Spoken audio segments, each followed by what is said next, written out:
যান না এন্টার কলকাতায় যায়, যতদিন বাঙালি গেছে অতদিনই গোস্তের বাজার জমজমাট ছিল।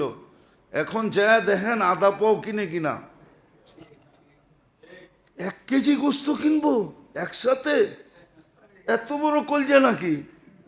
একটা মিষ্টি দিয়া কয় পুরাটা খেয়ে যেতে দিব।